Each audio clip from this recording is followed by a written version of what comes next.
நம்ம நார்மலாக இருக்கிற பிரெஸ்ட் டிஷ்யூ எவ்வளவு அந்த டிஷ்யூ திக்னஸை பார்க்கணும்.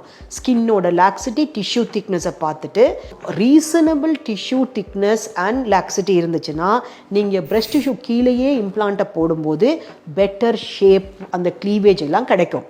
பட் அதே இது ரொம்ப மெலீஸா ஸ்கின் ஃப்ளாட் டிஷ்யூ இருக்கும்போது நீங்கள் லாங் டைமாக இம்ப்ளான்ட்டை வச்சுருக்கணும்னு நம்ம ஆசைப்படும் போது it is better to have another tissue coverage.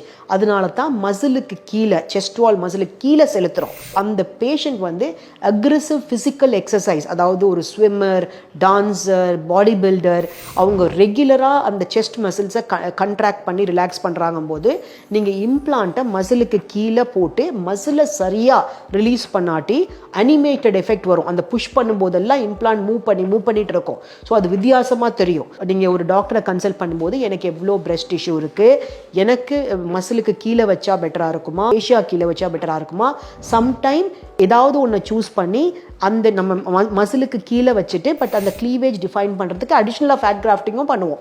So இந்த டெக்னிக்கும் ஃபாலோ பண்ணலாம். இந்த ஹோல் ப்ரொசீஜர் 1.5 hours எடுக்கும். நீங்கள் ஈவினிங் வீட்டுக்கு போயிடலாம். But you will have some discomfort. மசிலுக்கு கீழே வச்சுருந்தோம்னா ஒரு 10 நாளைக்கு இல்லை ஒரு 2 வாரத்துக்கு உங்களுக்கு டிஸ்கம்ஃபர்ட் இருக்கும். ஏன்னா அந்த மசில் டிவைட் பண்ணியிருக்கனால பிரெஸ்ட் டிஷ்யூக்கு கீழே இருக்கும்போது அந்த டிஸ்கம்ஃபர்ட் இன்னும் கொஞ்சம் கம்மியாக இருக்கும்.